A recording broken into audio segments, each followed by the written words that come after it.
তিথি, একটু সার্বিক পরিস্থিতি ব্যবস্থাপনা, অভিভাবক সামনে বা যারাই আছেন, চিকিৎসক যাদের সাথে আপনার সম্ভাব্য কথা হয়েছে কিংবা হতে পারে, তাদের কাছ থেকে যা জেনেছেন যদি কিছু জানাতেন আমাদের।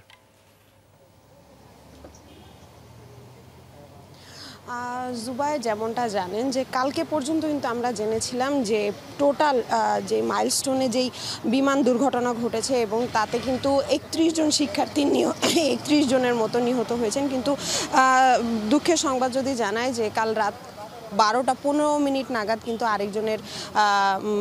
আরেকজনের সংখ্যা বেড়েছে, মৃতের সংখ্যা আরও একজনের বেড়েছে। সেটি হচ্ছে নাফি, 9 বছর বয়সী এক শিক্ষার্থী কিন্তু রাত 12টা 15 কিন্তু তিনি তার শেষ নিঃশ্বাস ত্যাগ করেছেন। আর যদি বলি যে রাজধানীর এই উত্তরার মাইলস্টোন কলেজ বিমান দুর্ঘটনায় কিন্তু তাহলে এখন সরকারি হিসাবে নিহতের সংখ্যা কিন্তু দাঁড়িয়েছে 32 জনে। এদের মধ্যে কিন্তু স্বাস্থ্য মন্ত্রণালয় থেকে কিছুক্ষণ আগে কিন্তু একটি প্রেস বিজ্ঞপ্তিও দিয়েছে।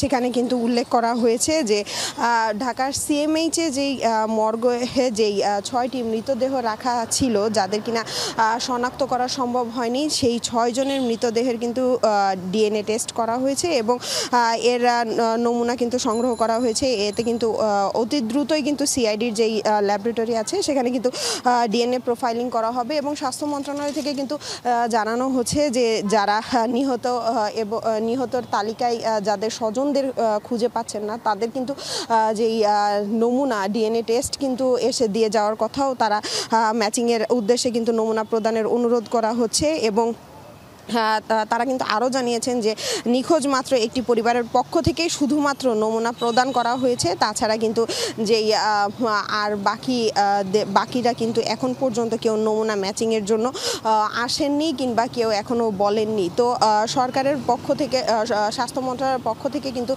বারবার করে যেই 6 জনের ডিএনএ নিয়েছে, সেই 6 জনের ডিএনএ ম্যাচ করার জন্য কিন্তু নিখোঁজ পরিবারের সদস্যদের কিন্তু ডিএনএর কথা দিয়ে যাওয়ার কথা জানাচ্ছেন। এছাড়া যদি বলি যে এখানে জাতীয় বার্ন ইনস্টিটিউটে কিন্তু 44 জন ভর্তি রয়েছে।